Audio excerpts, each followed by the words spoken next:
Hi, thank you. Thanks again for the opportunity. Thanks for everyone for still being here at this point in the day as well. Appreciate that. Yeah, so I'm Danielle Fletcher. I'm the Communications and Engagement Coordinator for Bristol Royal Hospital for Children. Sarah Reynolds, who is the young persons worker, unfortunately couldn't be here today because she's unwell. But our manager, also Lisa Smith, she is a contributor to this project as well. So we're about to talk about our virtual youth involvement group. Next slide, please. Thank you.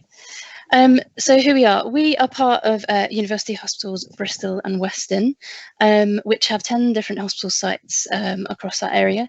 And specifically, we're from Bristol Royal Hospital for Children, which is a local service for Bristol and provides specialist care for families across the southwest and nationally. So the Trust Youth Involvement Group, we were established in 2010, which is before my time, but it encourages young people's voices to be heard more clearly in the hospital community with the aim to create a two-way engagement space for the organisation to consult and also for young people to raise issues themselves. Next slide, please. Thank you. So prior to March 2020, as we've all mostly discussed today, the group did meet face-to-face on a monthly basis. The attendance of these sessions was roughly 8 to 12 young people, predominantly from within a 20-mile radius of our site, despite the fact that our hospital, Bristol Royal Hospital for Children, actually covering the whole of the southwest. The activities that were included within those sessions were things like working with the Trust's Medical Simulation Centre to learn about clinical skills, taking part in ward inspections, and contributing to the Trust's strategy for the next 5 years. So lots of stuff they were engaged with. Next slide, please. So looking at the group itself, as you can see from the slide here, predominantly we have ages between 15 and 21, with our youngest member being 12 years old, but we run from the ages 11 to 21. Next slide, please. And previously we had a lot of young people who attended with an interest in healthcare, but no hospital experience themselves, which we're aware that other youth forums around have also found that.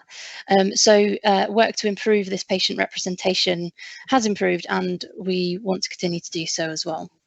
Next slide, please.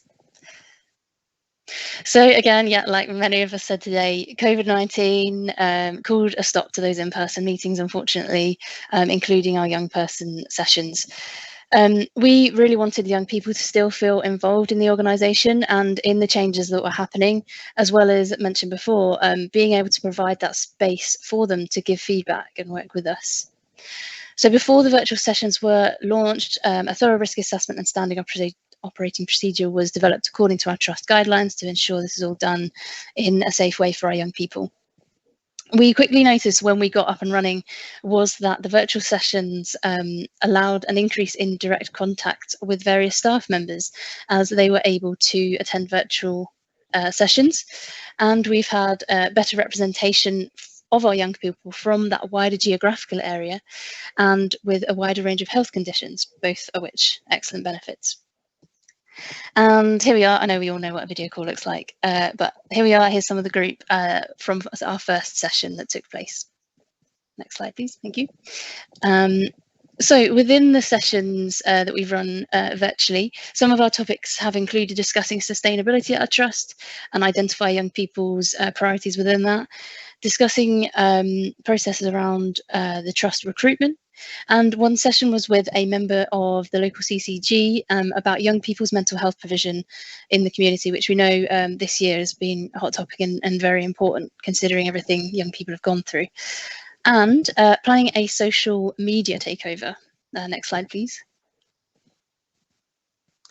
Which is all about the planning and developing a series of posts for a takeover, which is where we share a post every day on our social media channels, which includes Bristol Royal Hospital for Children specifically and also our wider trust.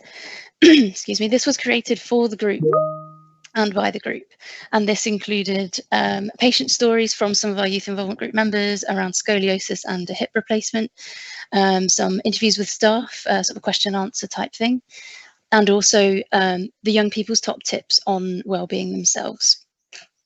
Next slide, please. Here's just a little selection of the feedback that we've received from as a result of the virtual sessions. I think particularly the last one there is really nice, and just a really insightful comment, really nice to hear from the young person. So hearing what others have said in the group have contributed and sorry, I haven't read that very well. To contribute has highlighted to me the importance of diversity of opinion. It has inspired me to believe that young people's voices are vital for creating change. So we're really pleased there that we have created that space for them. Communication. So the virtual sessions actually took place alongside fortnightly emails, which increased the opportunities for young people to be involved and feel part of the trust. There were a number of anticipated and unexpected positive outcomes of this. So this was that young people felt part of what was happening in the trust, which we were obviously really pleased about, and what we tried to do. And the contact and projects that were developed with new specialities and departments within the hospital as well. Also great. Just going back on the previous slide, sorry, I've just got an extra bit. So we recently run an evaluation of the sessions and the communication with the young people. And this actually showed, alongside the information about the sessions themselves, young people have found hearing from staff members across the hospital at 75%, and hearing about opportunities to get involved and contribute at 62%, were the most enjoyable parts of both aspects, and will continue to be our priorities going forward. Thank you. Next slide, please. One of our exciting sort of newer elements of the virtual youth involvement groups is the staff spotlight. So this is a way in which our young people have heard from our staff members, which have provided them the opportunity to ask questions that they're interested in, and also have an insight into different areas of the hospital. So this will be also again in a question and answer format. So they have had great uptake from staff, and that's included people like emergency department consultants, place specialists, mental health practitioners, and even a deputy divisional director. So a really great way to help our young people feel included. But what's also nice on the other side is that it's enabled staff to engage positively with the youth involvement group. And we know staff have found the questions that the young people have actually asked to be really insightful and reflective. So it's been a nice two-way eye-opener, I think, for both groups. Next slide, please. Here's just another example of some more feedback that we've gained, which has been great. It's nice to see there that being part of the sessions has inspired some of them, and sort of really been involved in the next steps that they're taking as well. Next slide, please. So looking ahead, well, since March 2020, the pandemic time, we've had 14 new members joining, which included 9 current or previous patients and 2 siblings. Our recent evaluation highlighted that the young people wanted the youth involvement group to continue with a mix of face-to-face and virtual, because there are positives of being able to join from home, but also, of course, missing that face-to-face activity, I guess, like we all have in many ways. So following this feedback, some of the ways we want to continue to build the success is we will continue to increase an integration of young people in the trust. So a big target of ours, which will include, and has started to include actually, the involvement of our young people in children's board and leadership meetings, which has been really great, and increase young people's involvement in communications and resource development, and continue to develop those national collaborations. And next slide, please. So yeah, from our virtual youth involvement group sessions, we've learned that there has been increased opportunity for both staff and young people to be involved because of those reduced barriers to participation, like we've probably all mentioned on today, geography, health conditions, and time.